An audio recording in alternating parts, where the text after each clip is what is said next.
Welcome, everybody. 7 o'clock.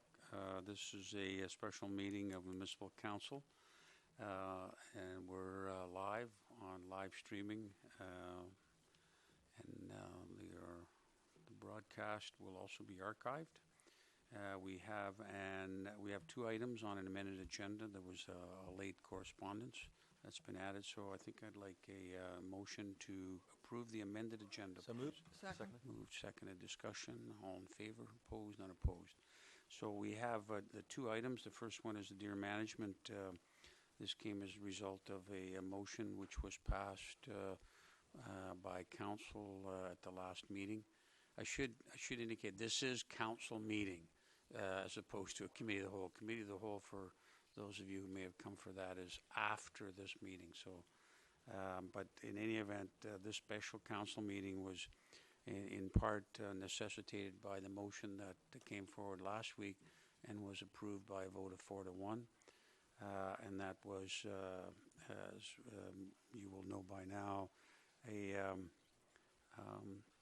was a motion to proceed to submit an application to the province for funding of up to $20,000 in order for us to receive an additional $20,000 to allow us to contract with the Urban Wildlife Stewardship Society to develop and implement a deer reduction plan based on fertility control. This morning we received a copy of that particular application, which runs 15 pages. It is part of the amended agenda. I see we do have members of the society here in case there's any questions. Tonight's purpose is to discuss and if council feels ready to approve the application.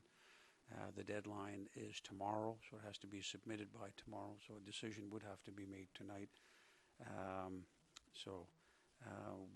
We do have, as I said, a rather extensive application that signed off by Ms. Kilpatrick, who's here with us now.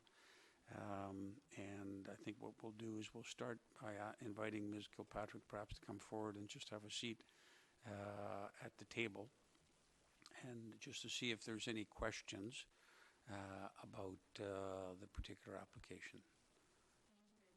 No, come forward.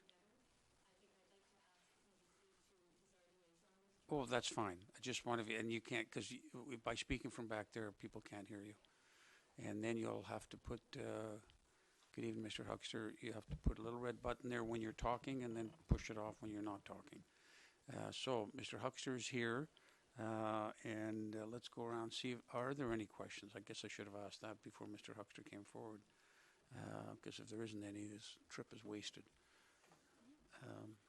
Yes, there is a question. Councillor Murdoch, please. Thank you, and through you, Chair. And I apologize for not being at the last meeting, but I couldn't make it. So I have a couple of questions that may have been discussed last time, but I'll ask them here. Just one, and this may be a question for staff or for Mr. Huxley. My understanding is this is sort of a multi-step process. So we have what we're looking at considering today really is the application, to get the application in to meet the deadline that's tomorrow. Then the step 2 would be we would get a detailed proposal from UWSS that would sort of articulate the deliverables of this program and the costs and so forth in a bit more detailed fashion. And then step 3, if that grant is approved and the proposal as provided is approved, then we would then go through the formal process of contracting with UWSS to provide those services. Is that an accurate assessment of what the stages here are? Your Worship, I think the application that was submitted does provide a fair amount of detail on what is being proposed. You are correct. If we were to be successful in getting the funding, we will put an agreement together between the UWSS and the district to formalize that process a little bit further. Okay. Then I guess I have some questions, I guess, then about the costs. Because I think the cost is laid out in this document are reasonably straightforward in terms of what's being provided. But I also recognize that this is not a one-year process. And in fact, looking at this is in the proposal, which makes sense, there is a initial piece where there's the production of the drugs and the the survey of the deer population and so forth, leading into summer 2017 program. However, summer 2017 is the same fiscal year as we have here, and there's an expectation there of getting a second grant for the for the implementation phase of that.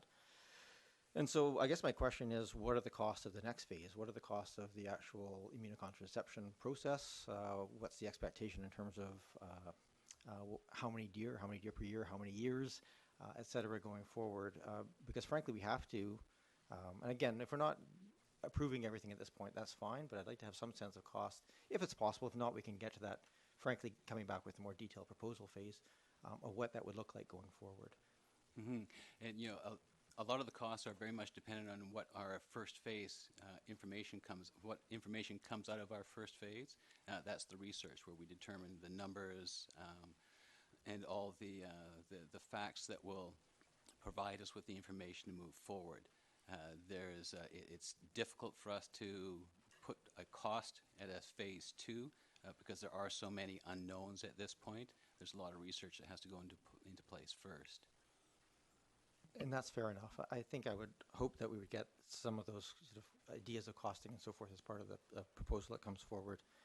Because I think it does matter in terms of when we actually make a decision to approve this process, that we actually have the most amount of detail we have possible and understand our total costs. My understanding of our methodology to this point is that we're sort of halfway through our process of determining whether deer management is part of our priorities for the next 2 years. This is having an opportunity to get funding. We're jumping at the chance, and appreciate UWSS coming forward with an option for that, but we still have to make that determination as a council, what and how we're going to go forward. So assuming the grant comes forward, that's obviously a logical part in this. Sorry, I'm not asking all my questions because I think we can get more to in the detail part of this.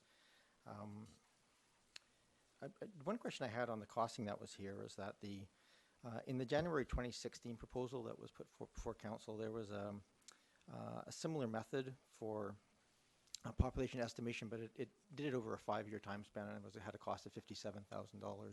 And this one is just a 1-year snapshot for $10,000. That was sort of required the last time. I'm curious, is there comfort level with UWSS that there's an accurate enough number coming to do population modeling and so forth based on the 1-year sampling? Well, this will be a first-year sampling. With the first phase of the program, we have to determine the numbers that are in Oak Bay to the best of our ability.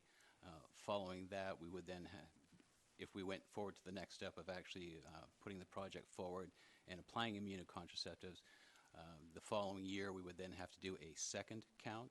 So we have to do counts on a regular basis. So the initial cost is just for the first year count to go through, and then to correlate all that data.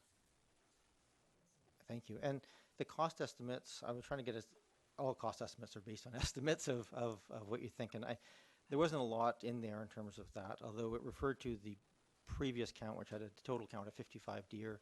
And it also referred to, it said that there was an estimate, presumed estimate of 100 deer based on the number of GPS collars, that you would get 10% of the deer population. Mm-hmm. Is that number that's being used there to kind of determine the costs and looking at the costs going forward at this point is the 100 deer estimate? No, that's just for the number that we put forward as an estimate of how many deer might be in Oak Bay for collaring purposes only. The actual number of deer we really don't know. I mean, the last count was 55 animals, but as Mayor Jensen has indicated, you've had almost 50 animals brought in, so there can't be 5 left.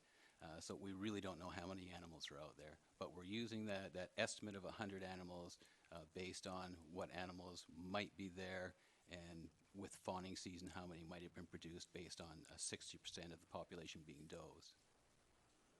Thank you. And is that, I was curious, it's a similar methodology to the methodology that developed the 55 deer number. So is that's being proposed in this? So is that expectation that you'd follow the same sort of model?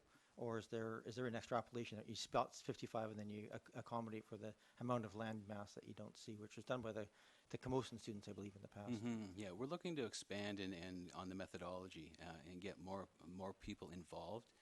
There's a number of options available to us. One is using the methodology that was used in the past, with photo identification being a big part of it. There's also options of purchasing or an app where citizen scientists, so to speak, can photograph an animal and then map its location. So that's another option that's available to us as well. Has there been any consideration of just using flyover technologies, using infrared cameras and so forth for doing a deer count, spot count by air? It's been recommended through drones to try that, but a lot of the deer like to hide in the tree cover, so I'm not sure just how accurate that could be. I don't have any information on that being used in any other circumstance. The other question I have is just one of the assumptions here is that we have 6 months, but in that 6 months would include contracting a lab, and probably in coordination with UVic, and developing a new immunocontraceptive drug based on PZP, but a new modification of that to extend its efficacy.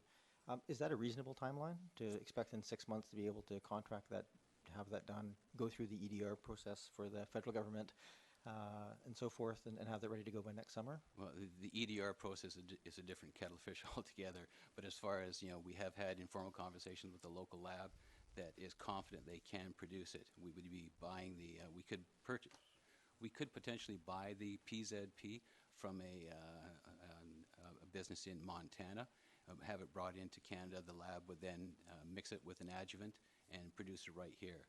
That could be done fairly quickly. The EDR, that does take time, but if we get approval, that's one of the things we'd be moving on really quick. We have gone through part of the process in the past, and so we've learned just how much information they need. So we're in a better position to do it now. That's great. And is there, I think that's probably all the question I had on that one, actually. Yeah, that's great. Thank you. Thank you, Councillor Murdoch. Any other questions? Yeah, well, whoever's going to speak to us needs to come to the microphone, because otherwise people at home and on the archives will not be able to hear. This is Mr. Steve McCarroll. Mr. McCarroll is an advisor to us. A couple of Steves tonight. Steve squared. We have three. I just wanted to clarify one point on the EDR. An EDR is issued by Health Canada, and it's an emergency drug release, and it allows you to bring drugs into the country that aren't readily available here, or to use drugs that aren't already certified in Canada or approved by Health Canada. And an EDR only takes about 4 days if all your ducks are lined up, if all the paperwork's proper. What I think, sorry, Steve, but what Steve might have been referring to is an ESC, which is an experimental studies certificate, which probably, according to Helen Schwansig, if everything's lined up, could take 3 to 4 weeks. Thank you. Thanks for that clarification. Now, any other councillors have any other questions? Thank you very much. Councillor Ney, please. Thank you. Through you, Chair. To you, Steve and the UWS, thank you very much for providing us with this completed application. You've stepped up to the plate really with little notice and put together a most comprehensive application. So thank you very much for that. You've got really a formidable research committee. So it gives me a lot of confidence with what you're proposing to do. The question I have has to do with the sequencing of the activities. It's obvious why you need to do the monitoring to me. And I'm understanding that you couldn't do the intervention until the summer or fall, right? And so there's a staging of money here too, of funds that we're applying for. And the question I have, because as Councillor Murdoch was suggesting, is our budget year doesn't line up with when we could next apply for funds. And you may know something I don't, but my understanding was the application is just annually. So I'm wondering if we are to acquire funds to pay for the immunocontraception stage of the project, which would be next summer, how would that work? Like, would you be looking for those funds from the province? And then second to that, if I recall in the application, you could apply for more than the 20. I thought there was a proviso in there that a person could apply for more than just the 20 under certain conditions, but you may have read that more carefully than I did. Last year, the group that did the translocation in the interior applied for 20, and because the program was undersubscribed, they were actually given more. But there is a limit of $20,000 in the program. But as I say, if there's money left at the end of the year, they will distribute it if it's required. Okay, so through your chair, so then if we use up the 20 for the monitoring, what pays for the immunocontraception? Because this budget is just for the monitoring, is that right? That's for all the preparatory work. So Yeah. for, paying for the actual immunocontraceptive, that would go into phase 2, which would be the next round of budgeting. We wouldn't be able to do it for the summer and fall of 2017, though, because the application doesn't come up till the October of 2017. Is that right? No? Not necessarily. We have heard some talk that the application process may be moved up in the year to as far as April. Oh, okay. That's news to me. Okay. Yeah. Is that, I guess I could ask our mayor, who's our representative of PUDAC. Yes, I sit on a provincial urban deer advisory committee. That issue hasn't been discussed, but no doubt will once this round is finished. And the issue arises because the budget year for the province is different than the budget year for the municipalities. So April 1st will bring a new a new budget year for the province.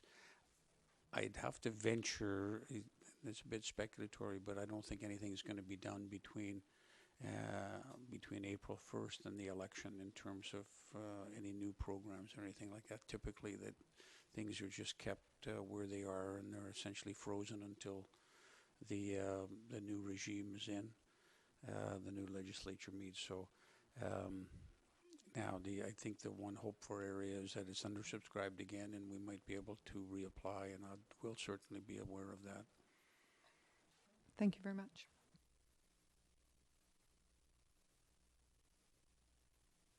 More questions? Oh, I thought you had more questions. I'm sorry. Questions from Councillor Kirby, please. I just had one quick clarification. I understood that the immunocontraceptive, it says immunocontraceptive enhancement. So you're purchasing the immunocontraceptive, you're purchasing the drugs with the $40,000. So you'd be ready to go for next summer, right? No, I misunderstood. No, the enhancement process, that's where the laboratory would take the purchased PZP and mix it with the adjutant and make sure that it's all working properly, basically. So okay, so it would just be a test then of the drugs of some kind. Then the purchase is the $4,000 worth of PZP and adjuvant blending evaluation. That's just the process, that the testing process costs that? Steve could probably speak better to that than I could. Okay, I just saw that as a line item, and I thought that meant that next summer, and I thought it did say somewhere in here that we would be during the next summer's and fall's rut, the contraceptive would be applied, but I guess I misunderstood. No, that's correct. It's a good question because it is a bit of a confusing process. There's a lot of parts, a lot of balls in the air. But essentially what would happen we're proposing that UWSS would buy the PZP from the people in Montana and then bring it to the lab in Victoria, and they would add an aqueous adjuvant that has liposomes in it that is believed to extend the efficacy of the product. And so that's where the $4,000 comes in. It has to do with, they may have to try a few different ways. It would be best if the adjuvant was aqueous, in other words, water-based. But if it ends up having to be a different type of adjuvant, they will determine that fairly quickly. Okay, so that's an expensive laboratory process, which is why it costs $4,000, I guess. Yeah, well, Sure. Yeah. relatively Yes. speaking. Yes. Okay, so just to be clear then, that the contraceptive wouldn't be applied next summer, it would be the following year?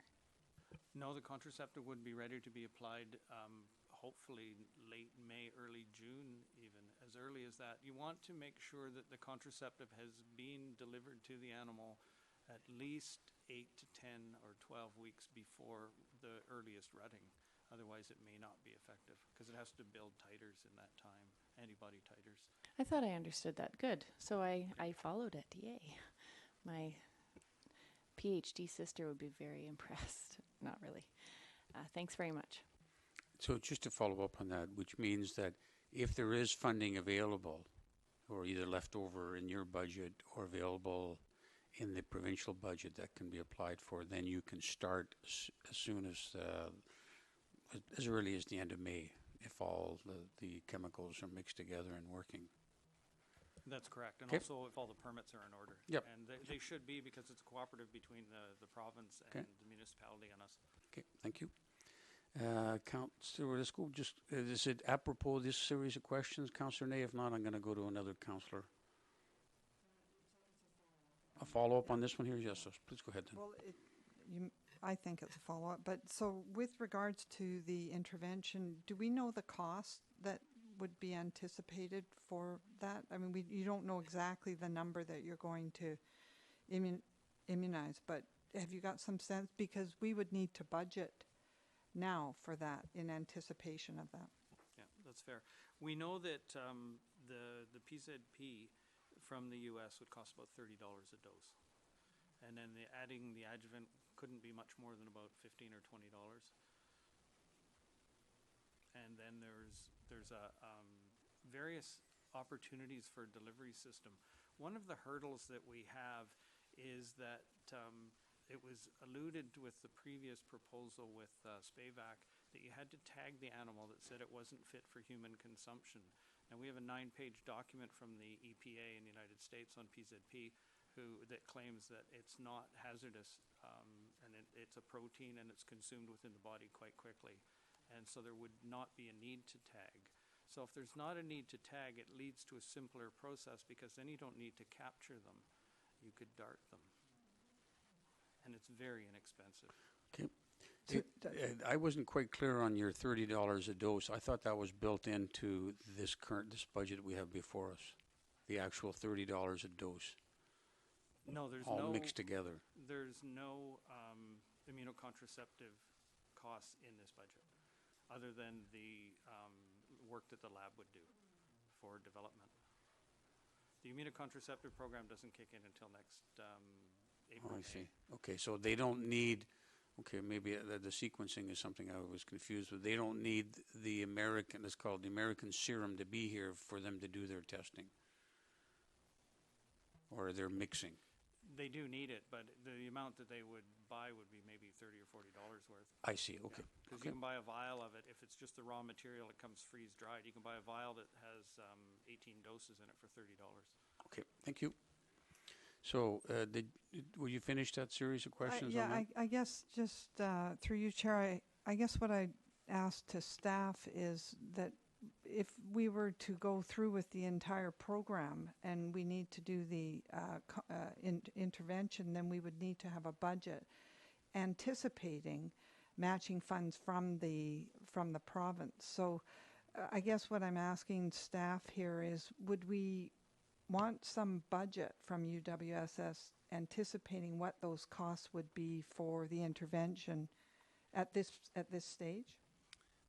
Your Worship, so the municipality's budget will be finalized towards the end of April. And if we are going to need more money in 2017, then we should have some type of an indication of what that would be. So we'll need to have a dialogue around that. Thank you. And I think that was what Councillor Murdoch was getting at, is some kind of next estimate for the next step. So I think you're aware of that. It's okay. Councillor Zelko's next, please, and then Councillor Braithwaite. Thank you. Thank you, Chair. And thank you very much for all the members of the UWSS for bringing this plan forward. Very much appreciate it. I see that it's basically been in place since January, and I see that you've done so much more work on it, and also seem to be moving forward with something similar in Esquimalt. So this is great that you're bringing that experience back here. I understand the need for measurable outcomes. I have to get the measurements before I can do the outcomes. So that we know whether it's a success or not. So it sounds to me, and please confirm, that the bulk of this program, as presented today, is to get us to the point where we're just about ready to have move into the actual contraceptive piece. We've got the measures in place. We know what numbers are in place. We know some of the aspects of the tracking. We have the drug in place. And then at that point, we may need to then go back to the province either for another fiscal year or whatever it is, or may have possibly Oak Bay may have to kick in a bit more money to actually do the contraceptive work. Because I understand one of the concerns we have here not only is the rutting deadline for the actual animals, but we've also got the fiscal deadline for this program, which follows March 31st, and that doesn't quite line up with any reproductive aspect that I'm aware of. So, did I get that correct in terms of possibly needing to apply for funding, matching funding now, and then next year apply for matching funding again, essentially? Essentially, that's true, yeah. And we would have liked to have offered a lot more specifics, but under such a tight time frame, we were focused on this phase 1 funding. So it appears that none of the fiscal years line up, whether it be the province, the local government, or the DEER's fiscal year end is a little bit different. Councillor Braithwaite, please. Thank you. Thanks so much, Chair. And I'd like to reiterate the comments of my fellow councillors that I appreciate that the time and energy that you guys have put into bringing this forward. I do have some questions. Some have been answered already, but I might like a little bit of clarification on some questions. So through you, Chair, how is the proposed deer count different than what's already been done? Well, we are hoping to use a more exacting methodology and making much wider in scope. The amount of effort that was put into it in the past, there's some new, the photo identification was great, but we have some students at Camosun College are working on a more exacting methodology that's much more rigorous than has been used in the past. Okay, and then the last count, as Councillor Murdoch pointed out, counted 55 deer within our community, and you said that was, you figured it was more like about 100 or something within the community, or? Yeah, that's just what we're guessing it to be. You know, that 55 was primarily around the golf course area. Okay, because I think you also alluded to the fact that almost 50 deer have been killed already this year. So, so if we're taking that into account and we're estimating about 100 to whatever, then that would, in my mind, say that almost 50% of the deer were killed on the road or something like that already. So is that kind of what you're reading it that as, or? Well, having 50% of the population killed on the road is probably unrealistic. So we really don't have any clear idea. We used an estimate of 100 based on the needs for collaring and tracking. Okay.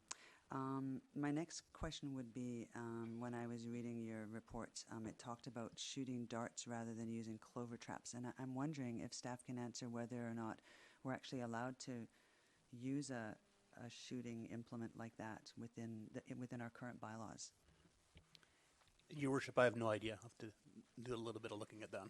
Okay, I can assist by when we looked at that issue some time ago. Firearms cannot be discharged. This would not be considered a firearm. Crossbows, in fact, can be discharged as long as they're so, a certain distance from the residence. And we had, in fact, examined that as a possibility at one point. So that's what they use up in the Saanich, just in that Blenkinsop Valley. They use crossbow hunters to reduce the herd on the farms there. So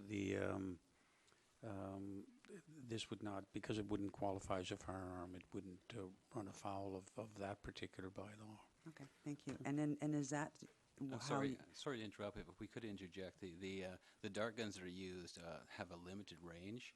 They're a compressed air gun, so it's a maximum of 40 yards. When actually darting an animal, the ideal distance you want to be away is about 15 yards. So you would actually tune the dart gun to that range. And it's also very important when doing this that you catch the flat side of the animal so to make sure it doesn't glance off.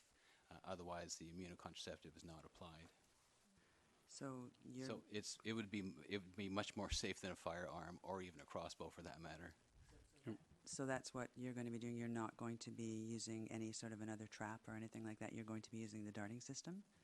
Well, our original intent was to use the modified clover trap, but in the past few weeks, we've been looking at darting as another option for two reasons. It's lower stress on the animal, and it's much more cost efficient. And we're estimating that we could probably inoculate a lot more animals that way as well. Well, because I mean, I know how the UWSS felt about clover traps when the cull was done, so I would be shocked if you would want to use the clover traps. So, yeah. Okay, thank you very much. Any other questions? I'm Oh, do you actually have not more? finished yet. Sorry. Yeah. Okay, so my next question is about the imported PZP from Montana. And you talked, Mr. McCarroll, about the drug getting imported from the Health Canada emergency drug release. So how likely is that they will do that to allow that to come into the country? Is it done on an ongoing basis? They're doing it in Alberta right now. The Alberta government has a 5-year MOU with an organization called WOS, which is Wild Horses of Alberta Society. And they're bringing the PZP in. They brought in 60 doses, over 60 doses already, and administered them to wild horses. Thank you. And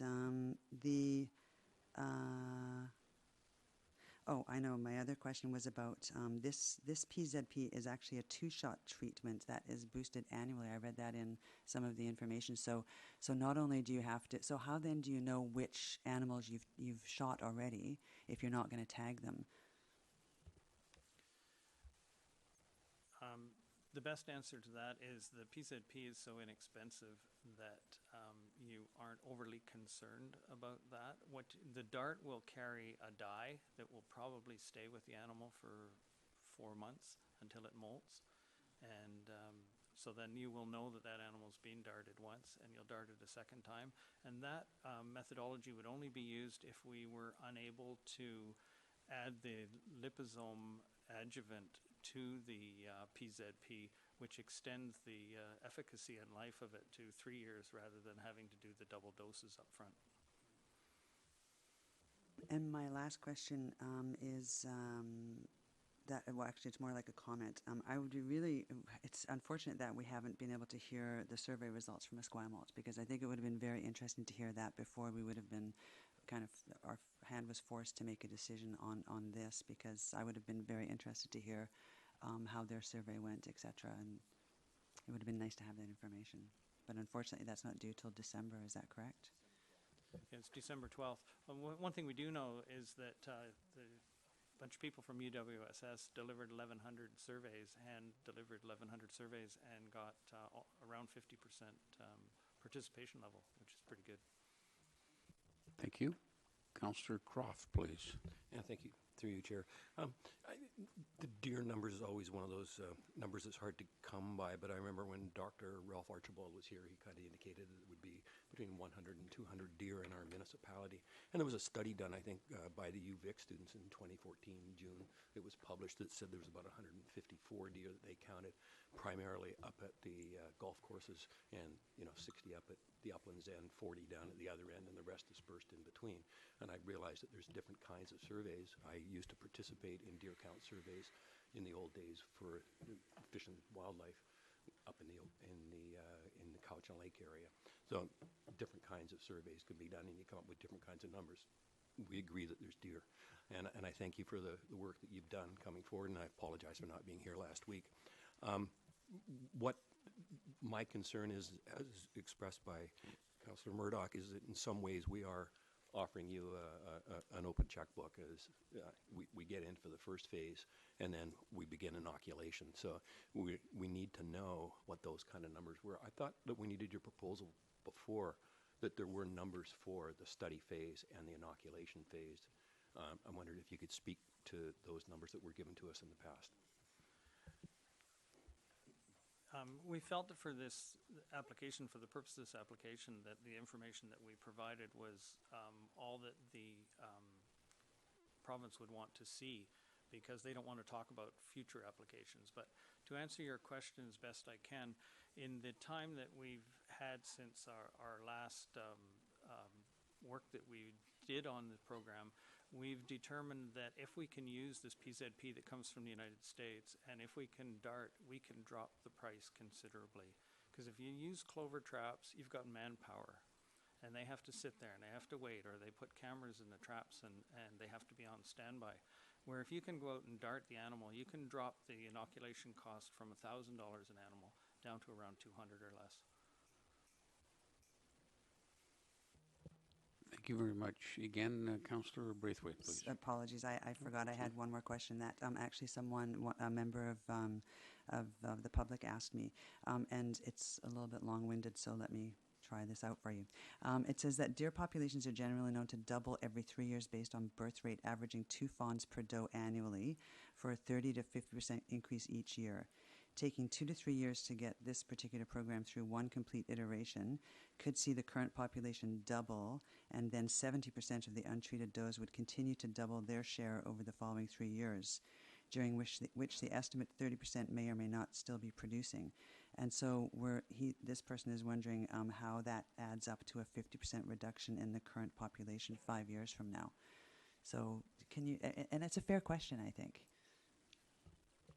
It's a really good question. We have run some numbers on it. They're quite unscientific at this point in time, but I do know from a science base that we are using a birth rate of 1.3 fawns per year per doe, and that's derived from a formula that says the first single fawn is born in year 3, and 50% of them have twins in year 4, and 100% have twins in year 5 and beyond. And we believe that their fertile years are from age 3 to age 7. So we come up with a number that is 1.3 fawns per doe. And if you consider a 70% efficacy of the contraceptive drug and a 60-40 ratio of does to bucks, we would take the new fertile fawns from 39, or new fertile does, sorry, from 39 in 2018 down to 14 in 2022. So that's your 5 years, or 4 years actually. And that's at 70% efficacy. The drug's believed to be 90, but in order to get 90% efficacy, you got to get 100% of the deer, or the does. So it really depends on how old our does are. That is in part correct, and also respectfully, the roadkill. What are the sexes of the roadkill? Is it 50-50? We don't know that because it's not that well tracked. Thank you. Thank you. Okay, so I think we finished all our questions. Another round of questions. I was just going to make a motion, Mr. Mayor. Okay, well, why don't you, let's just, there was a hand for one more question, then we can go to the motion. Thank you. Councillor Murdoch, please. Yeah, so just in terms of a clarification, what is the number of percentage of does that would have to be treated for this to have an impact? And I've seen all kinds of comments on this, so I'm really curious. And in fact, I was looking at some links that people sent explaining how effective this is, and the links took me to a site where the Parks Department had given up on PZP and it was going back to a cull again. So I don't know, and I don't know what the percentages are. So I just, what is the assumption made here in terms of what needs to be, what percentage of deer have to be immunized before the population starts to decrease? From what I've read and what I've been told, if you can't get 50%, you're wasting your time. But we would, especially in darting rather than clover trapping, you've got a very good chance of getting up in the high 80s or 90% of the deer because you don't have to wait for them to come into the trap because they spook very easily, as you know. Thank you. And the other question I had was, I think I disagree with your comment that there would be no requirement to tag them. I'm pretty sure we're going to have to do that. I was looking online because you specifically mentioned using telazol as a thing. Even telazol, which is fairly well established and understood in terms of its 24-hour lifespan, the federal government has confirmed again this year that they are still requiring tagging for telazol use. That's not an experimental drug. That's a very clearly understood drug. And then you're talking about using a new piece on this one. I think it'd be almost impossible to get assurances from the federal government. And I think personally I would have to say that I would be very uncomfortable with with doing this without tagging, because it shuts down a lot of our options after the fact. If we may or may not be able to use the animals for meat, then that essentially closes off an option for us if this isn't effective, for example. Oh, Councillor Murdoch, you're absolutely correct on Telazol. But what we would do with the Telazol would be used to sedate the animal so that we could put the collars on it. It has nothing to do with the immunocontraceptive. And so those 10 animals would definitely be tagged, because you've already got them in a trap and you've already sedated them, so you would definitely tag them not fit for human consumption. But we have a 9-page toxicology document from the EPA in the States that says that the PZP is not harmful. And we also know that the adjuvants aren't harmful, because if they were, they wouldn't be using them in flu shots, and the chemistry is very similar. So if I may, through you, Chair, I'm not arguing with the logic, but we're dealing with federal government regulations here, which don't always follow that. So I think we would have to get a written assurance from the federal government that that would not be the case, that they would still be usable for human consumption. I think that might be hard to get. So I think just in the costing estimates, I think we probably have to assume that we have to tranquilize it before we dart. It's a 2-dart process, essentially. Still using a dart, but for tranquilizing. Well, if you tranquilized, you wouldn't dart then, because it's a lot easier just to give a hand injection. Sorry, yes, And it'd it's be a lot more one dart either way, but Right. yeah. And it's a lot more effective. But that is one of the things that UWSS will undertake in this initial program, is to get all these questions answered. Okay, thank you. Now, motion from Councillor Ney, please. The recommendation by council or by staff? Second. Okay, moved and seconded. Any discussion? Yes, go ahead, please, Councillor Murdoch. I'm not and sure then if it would Councillor be Braithwaite, please. So my take on this is that there would be I still, for my comfort level on this one, and certainly the uncertainty given the costs, I am having a hard time saying yes, move forward down this path without having some idea of what the cost would be and what this would look like. And a number of questions attached to what I would like to see. I'm not asking for the answers tonight, because I think they're more complicated than that. But I would like to, either as an addendum to this motion, just make This is not so much an addendum, but a amendment. Okay, thank you. So I'll ask just of staff, I guess, here. Really, I would like to just request of UWSS that they provide a detailed proposal for Phase 1 and Phase 2, along with some estimated future costs by, say, February of next year. Would that make sense as an amendment, or would that be better as a separate motion? Your Worship, I think that'd be better as a separate motion. Okay. So it wouldn't necessarily accompany the application going forward. Yep, it would be simpler. Thank you. Okay. So you're going to hold off to a separate motion after this? I would. Thank Yes. you. All right. Any further discussion on the main motion? Go ahead, Councillor Braithwaite. Thank you. I'd have to agree with Councillor Murdoch on the cost, the concern I have over the cost, but I also truly believe that this is something that the province should be doing. We've talked about this around this table many, many times.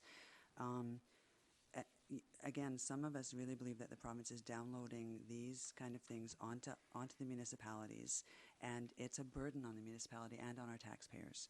So for me, I think by us approving this to go forward, we're sending a message to the provincial government saying, hey, it's okay.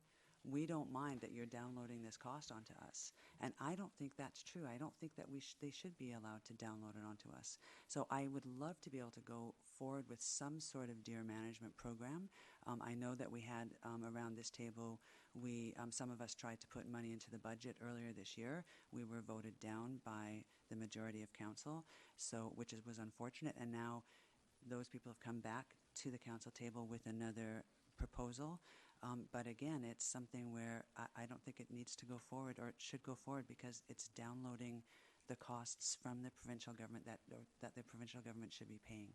So it's with a heavy heart that I can't support this particular deer management program going forward. So I will be voting against the motion, but I would like to thank your group for putting in the effort that you have. But I do have to do it on principle from the downloading from the provincial government. Thank you. Seeing no other hands, I'm going to call a question. No? Okay, go ahead, Councillor Zelka, please. Thank you, Chair. I'm speaking in favor of the motion. I ran on a platform of deer management as one of my sort of 4Ds. And I'm very pleased to see this proposal come forward, similar to something that I was hoping for all along, and I very much appreciate that it's here. We do have 70% of our, the survey results show that 70% of our population believes in general that there's a deer overpopulation. 55% of the sample suggested that there was even support for a cull, with 50% support for an increase in taxes. So I see that there's a desire to see something being done. And I appreciate the fact that this is a less contentious, less controversial approach, and I'm very much in favor of it. Thank you. Thank you. I'm going to call a question. All in favor? Opposed? Councillor Braithwaite opposed. Thank you very much, and thank you for putting this together in such short notice. It was an excellent document. Look forward to a positive result from the province in making their selections. So, thank you. And thank you. I have a second motion. Okay, thank you. Councillor Murdoch, you had mentioned that you wanted to bring another addendum. Now a new motion. Yeah, I'd just like to move that we request of UWSS to provide a detailed proposal for Phase 1 and Phase 2, along with estimated future annual costs by February 1st of 2017 for council consideration. Okay. I will second it to put it on the floor. Okay, so it's on the floor. I don't suppose there's any questions because we've kind of gotten all the information, but Mr. McCarroll may have some questions, I or just some had answers one without the question. Maybe an answer, maybe a question. We're applying for Phase 1 now, That's right. so the money will be spent by the end of March. So how do you do budget in February? No, it's the request that you bring forward a budget, and really I thought it was more focused on Phase 2 than Phase 1. Unless I misunderstood that, Councillor Murdoch. No, I think perhaps it should come earlier than that. Then I just think that our budgeting process doesn't actually approve our 2017 funds until May. Well, we don't legally have to do it till May, but by the end of April is when we usually put it to So bed. we have right now $10,000 in our budget that's left over, and we'd be proposing to put another $10,000 in for Phase 1, and possibly more money if we were going to include Phase 2 in 2017. The Phase 1 money has to be spent by the end of March. The provincial cost share has to be spent by the end of March. Your Worship, Mr. so Jones? from a financial perspective, you will have a provisional budget that will be adopted in December, and again, that's provisional. So there would be an inclusion of $10,000, so you will be spending that in 2017 if you move forward. I think it's a good question, though, about future phases, because if there is additional funds to be expended in 2017, that would be something that we would need to budget for. So, But there's just, if I might, there's just a little wrinkle that was brought up by Councillor Murdoch. We have 10,000 in a budget now.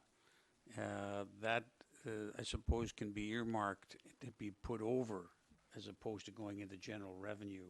It'll go over to an ongoing project. Sometimes we don't finish a project in year 1; it goes into year 2 without going back into reserves. Correct? That's correct, Your Worship. So the 10,000 would be carried forward. Yes. If it's not spent in this year, and we would budget an additional $10,000 to make up the 20,000, and we do need to talk about what additional funds Yes. might be required for operationalizing the And program. that's the money that I thought was the focus on February 1st deadline in terms of Phase 2. But you also want something for Phase 1? I thought we had their figures here for Phase 1 that is going ahead to the provincial government. well, as I asked at the beginning, and I got nods that this is the process. Today we're applying for a grant, so we're moving this forward as a grant application. We also need to have a good understanding of what the total lifetime costs of this are going to be. And really based on that and a successful grant response from the province, then we're looking at moving into Phase 1 and Phase 2 in future.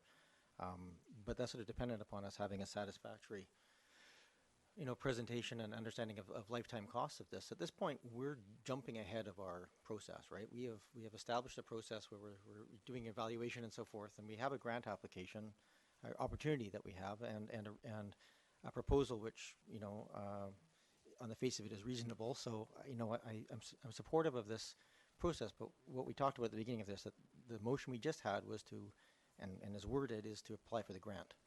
that does not commit us to anything at this point until we have more information on going forward. We're applying for a grant. If we get the grant, then we're going to go forward. But right now, I would still like to make sure that we're considering all options and keeping our eyes open. We're right now committing to $40,000 to count deer, which I'm having a hard enough time with without, having some sense that the operational costs of this are going to be reasonable going forward. And, perhaps it'd be helpful if I gave a couple of examples of what I'm looking for on this in the proposal.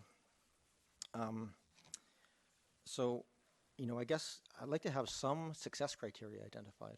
I'd like to have an understanding from the proponents how that would be measured. Is this a reduction of 20% or 50% of the population by measurements? Is it a reduction in the number of carcasses we're picking up off the street? Again, there's a bit of a difference between what we as a council might require, which is really more qualitative information, just enough. We're not in the business of getting rid of deer. We're just trying to manage a deer population, and it's correctly identified in this application. This is not to get rid of deer. It's just cultural carrying capacity. We're trying to not get to the point where the ecological carrying capacity is at the point we have no leaves left. So that's a political decision, not a scientific one. So I would just like to have a sense from that, what is that goal, and what would be the funding to get to that goal? Get a clear understanding of roles and responsibilities. So recognizing this is, as outlined by Mr. Jones's report, this is essentially a contract for service. It's a partnership, but we're essentially saying, okay, we like this approach, we're going to go forward, we're providing funding, but there's an expectation of deliverables on that. So what does that look like? What is success? I would like to know if tagging is included, because I think that's important. I think it limits our options going forward to not know that. If we can never, ever touch a deer for, say, a 10-year waiting period because they've had experimental drugs in them, that totally eliminates an option for culling, which may be positive to some people, but I don't think it's helpful for us to limit. I would like to have some sense of what the impact within that partnership or contract on staff. What's the expectation of delineation of roles between staff and the contractors of UWSS? And last but not least, I would like to have an idea of what that or some evidence presented to council that this approach has some reasonable expectation of success. We've heard a lot of comments that there's been done in many other cases, but it'd be nice to have at least 2 or 3 in writing included in this that we can go and have a look at and see where immunocontraception has been used and has been effective at reducing deer populations. Because we haven't had that yet. We're jumping ahead of the queue here to get the grant, and I'm supportive of that. But I'm not supportive of us moving down this path until we have a more formal proposal in front of us that actually lays out what we're trying to get to. So that's kind of what I'm hoping to get to from this in February. We don't have enough time to do it now. I cannot support spending the money until we actually have some sense of where this is going long term. So that's where I'm at. That's the logic of this. And I appreciate it's really awkward with the timing of the provincial funding and the timelines for biological pieces, but we have to make the decision on the long term for how we're going to manage this. I'll leave it at that. Okay, if I could just comment on that, because there's kind of 2 strands in what you're trying to get at. Well, the one strand that I see, the roles and responsibilities, who's going to do what, I think is going to come out of the agreement. That'll be done. We're not going to move forward until there's a contract signed, and that contract will have what's expected, who does what. Okay, so that's that delineation of roles I think you were talking about, which I think is good. It'll also have some deliverables, I don't think specifically the ones you're talking about, but deliverables about reports and timing and this kind of things, okay? What you're talking about in terms of the information about the numbers, the parameters of success, if I can call it that, the measurable outcomes,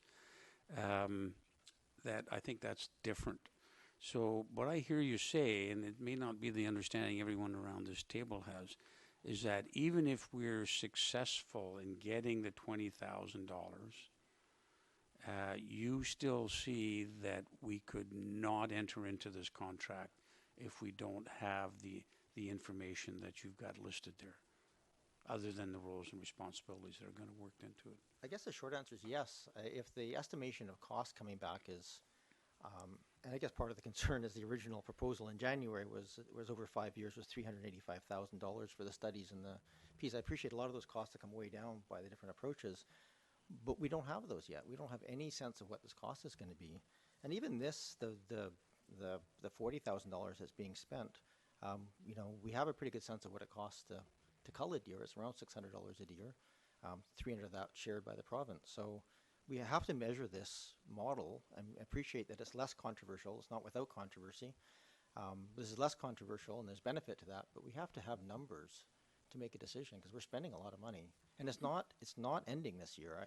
If we're going down this path, and I'm supportive of doing it, we need to manage the deer. It's essentially going to be in perpetuity, right? We are moving down this path saying we're going to manage the deer population, whether it's contraception or it's culling. We're just going to do it. We're going to do it for a long time.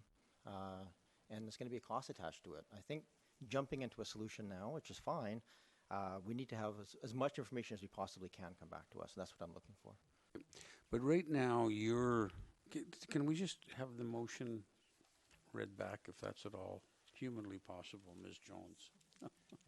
Because I know it wasn't in writing.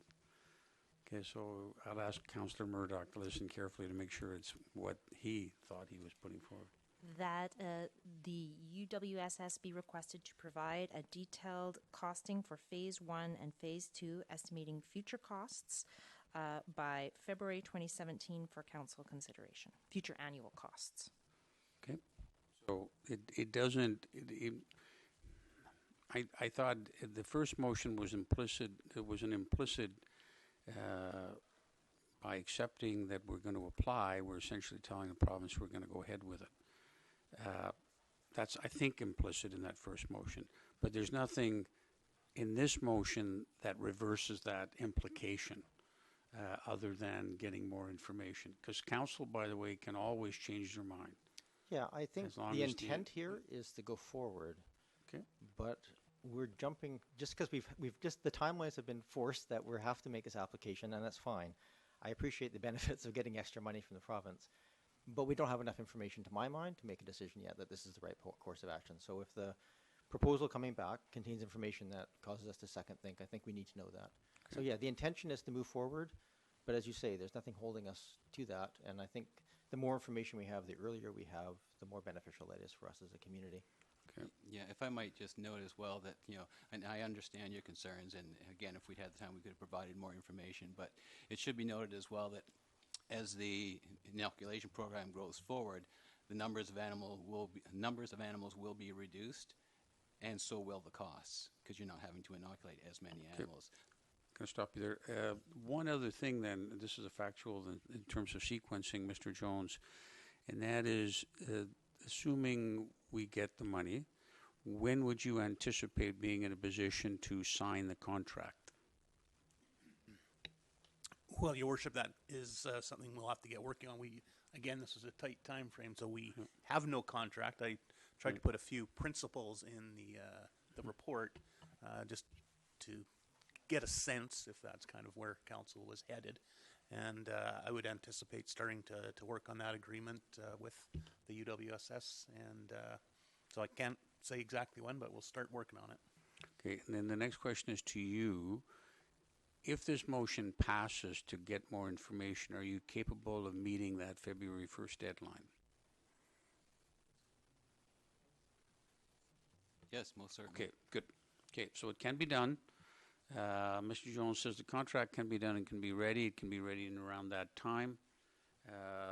And maybe they can, both can come together at the same time. So it's an informational request at this point.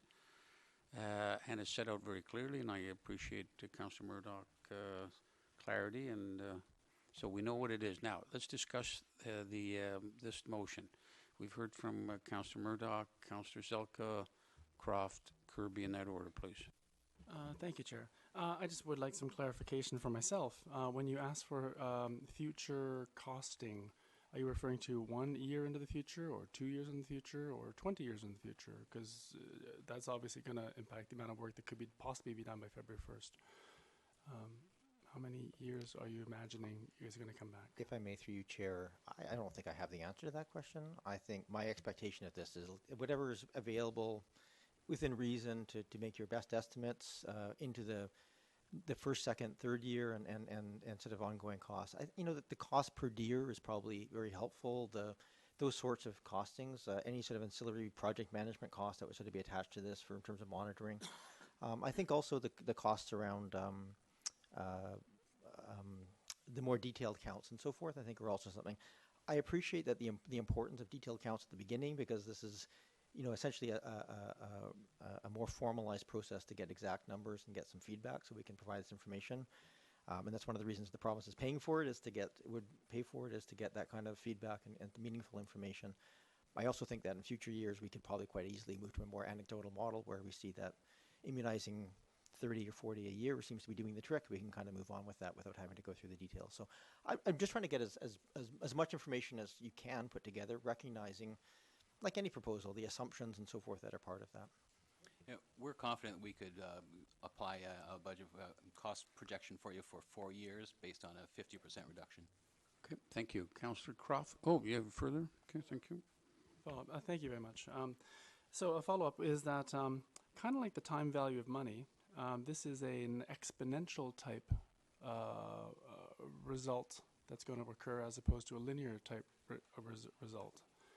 I would imagine, especially since we're late and we're missing a particular rutting season, that within a year we potentially may have more deer than we have today, simply because we've missed a rutting season. And then we apply the rut, and so basically it's going to go up before the population starts to then go down. So we just have to manage our expectations here in terms of what's happening. It's not going to be a linear down, it's not going to be a linear up, it's probably going to be a bump with an exponential. So we just have to be, need to be aware of that. Thank you. Councillor Croft, please. I'm quite satisfied with the motion that we have right now as it stands and with the information that we've been given and the cost that we've been given for this first phase. If we want additional information for the second phase, I would agree to that, even though the seconder in the motion, I could not support the motion as it stands right now.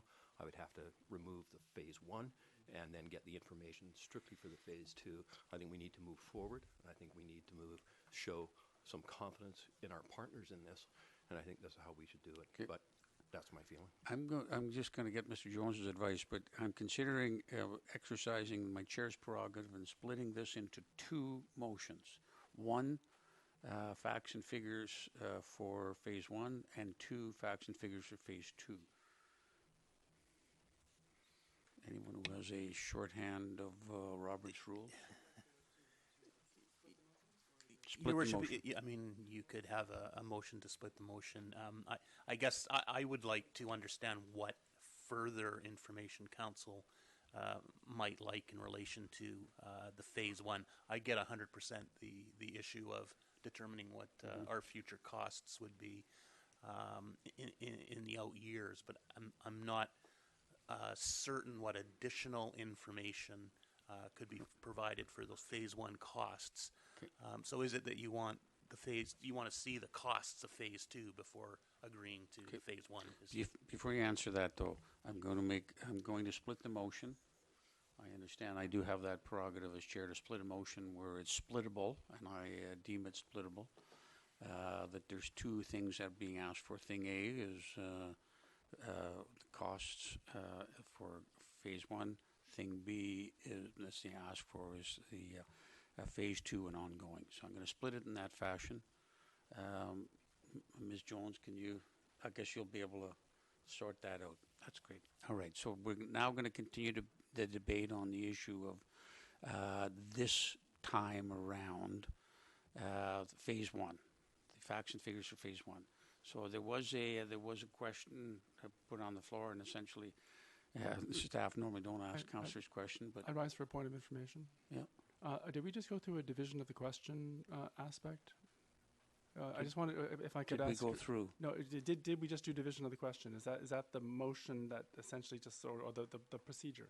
I don't understand how we did this. I'm just trying to figure it out. Well, because I believe I have the power under Robert's rules to make that determination on my own. It can also be by way of motion by council. I believe Mayor Jensen is in effect calling the question on one portion of the motion.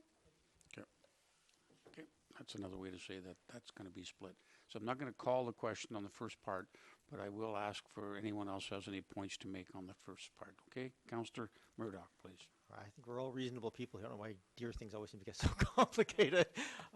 Phase 1 is largely there. I think as this goes forward, as they work through the phase 2 costs and so forth, they may have some tweaks to this. I would like to see what those are as well. That's all the only reason I included it. I'm not trying to make it complicated. I'm really concerned about the long-term cost, not phase 1. I don't think the original motion without being split, frankly, was too difficult to to include, because I don't think it had that much ask in it. I think it's largely done already. So what we don't have is phase 2. So I think it was silly to split it, but we're there right now. I'm still going to support the motion as is, because I think I would like to have that fleshed out a bit along with the phase 2. They're not separate. They're somewhat entwined. So there we go. Okay. Questions on whether or not we will be asking for full funding estimates, full cost estimates on phase 1. Councillor Zelko, please. I cannot support this first half of this motion. I agree with Councillor Croft. I believe phase 1's already here. Thank you. Thank you. Okay. Are you ready for the question? See other hands. All in favor of the first part of the question? Opposed? Croft, Kirby, Zelka, nay, Jensen opposed. Thank you. So the first part is defeated. Now the second part is of costing for phase B and the longer term issues. Any further discussion needed on that? There is. All right, Councillor Kirby. I had my hand raised earlier. You did. And But I was thought by splitting all it, that it may splitting have. of the motion. You might not hear from me this evening. No, Oh. no. It's just that I thought by splitting it, it resolved an issue for you. Right. No, it didn't.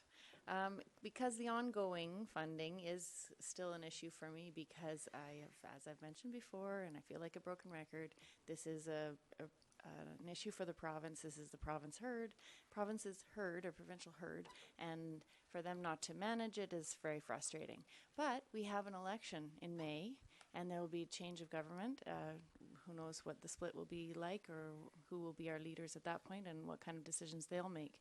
So that puts this program further at risk for ongoing funding. We'll see what happens, but it'd be very disappointing if we got as far as getting everything set up and lined up and an account accomplished, only to have the funding stop for the actual implementation of the immunocontraception phase. It'll be very frustrating, but given that, we heard loud and clear from the community that this is something they want us to address, I think we have to respond. We don't have a choice to say that it's not our responsibility. So even if the costs ongoing, I think they would be much reduced from the $40,000 given the estimates you've shared with us this evening, and the ability to implement without the capture and the capture process. It might not be as onerous as the cull was. The costs of that were so extreme. We started with one number and it leapt up. So I'm hoping that ongoing costs would be much more manageable for the district to handle on our own should PUDAC disappear and the provincial funding disappear. So I think we'll get the benefit of the $20,000 from the province to help offset our costs to get things rolling. I think that's a good thing. I definitely support an ongoing program. It's unfortunate, like I said, that it's not being completely funded by the province. I think they've given us the opportunity to have some input on how we want our herd managed locally, without providing the expertise and support that I think we should expect as a community. I think that if we're to be asked to do something like this that is very new, this really not being done anywhere else, that we should have the fully funded support of the provincial government at the ready. It's unfair, but then whoever said that anything in politics was fair? So it's sad that this is the way it's going, but I hope that we will get the adequate information, that we'll be able to handle those costs going forward, and maybe with the change of government, we will have more support for the next phase. Thank you. Councillor Nader, I see your hand up on the Yes, second part of whether or yeah. not we should be asking for a report that the society says they can deliver by February 1st. Right.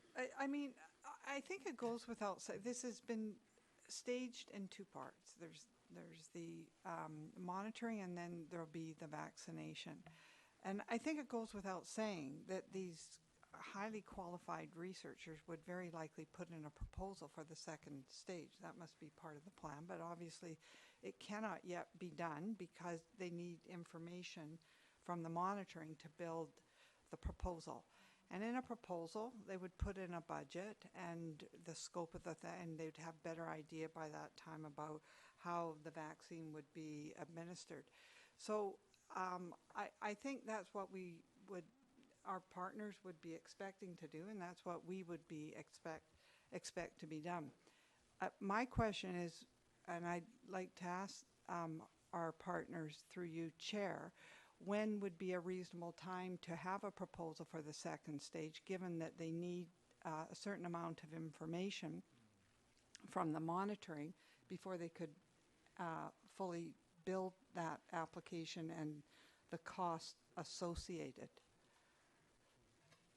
Because we said February 1, but that was a little bit arbitrary, and I don't know if it's reasonable from the point of view of the... They've already said it was reasonable and they can have a report by that time. Well, I'm talking, is it a report or the proposal for the for the Well, next I think it's a stage funding, two? it's a funding calculation, and I think Councillor Murdoch, I think, even conceded that it's going to have to be, there's going to be some gaps and some guesstimates, and it's just, so I'm not sure that you're taking this any further than they've already agreed to bring forward that information as best they can. That's all we can hope for. Okay, thank you. I'm going to call a question. All in favor? Opposed? None opposed for that one. Thank you very much, and we'll look forward to a response from the province, and then moving forward with a contract, and then hearing back on by the latest February 1st. Thank you. Now we do have one other item, old business, and that is we have a bylaw for adoption. This has to do with the Greater Victoria Public Library Operating Agreement Authorization Extension. While things happen, we passed it first, second, and third readings. Tonight is for adoption, or for some people call it final reading, I guess. Move adoption bylaw number 4674. Thank you. Okay. Question, go ahead, please. Thank you, Chair.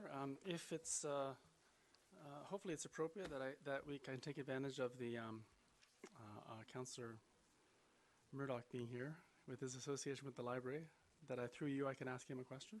Does it this? relate to the extension agreement or the underlying next agreement? I don't know, and that's why I need to ask a question. Through you, Chair, I have the provisional budget for the library, and of course, like everyone, I absolutely support the library, and I will be voting in favor of this. However, my question has to do with the fact that Oak Bay, on a per capita basis, pays $5 more than anyone else. I'm and going to $15 more. okay. I'm just wondering if is that calculation built into this agreement that we are approving tonight? Okay. Or extending tonight? Yes. Thank you. Is it possible to ask why? Yes, it's possible to ask why. The funding formula is based on a combination, like a lot of things at a regional level, of land value and population. So it's not driven by the number of library branches or anything else. It's just driven by that formula. The formula's been there for a long time. Like all such formulas, everybody wants to change it because they all feel it's unfair. So every year we tend to leave it alone, because opening that can of worms, it's a can of worms. So there's no true fair model for this. It just is the way it works out. It's why for similar population, then as a Esquimalt, we pay considerably more because our land value is worth that much more. Thank you. Yeah, I did 2 terms as liaison from Oak Bay, and I was the head of the governance committee at that time, and we looked at it then and did nothing because it was one of those agreements that had made everybody sad, so it must be working. All right, everyone had a bit of sadness. Okay. I can add one last thing, which is that the reason for this was that for this motion, I mean, it should pass tonight, but we got good news today that it looks like the last concerns raised by any of the members was all cleared, so we expect to pass this at the board meeting tomorrow at the library, and then the final version of that will come back before the end of the year. So I don't think this will be necessary, but it's nice to have just in case it doesn't. Okay. Thanks. All in favor? Opposed? None opposed. Thank you very much. In-camera resolution, I please. move that the open portion of the meeting of council be adjourned and that a closed session be convened following adjournment of the committee of the whole to discuss personal information about an identifiable individual who holds or is being considered for a position as an officer, employee, or agent of the municipality or another position appointed by the municipality. That's moved and seconded. Discussion. All in favor? Opposed? None opposed. So really the motion is saying, the motion is saying we're going to go now, the next step is going to be a committee of the whole.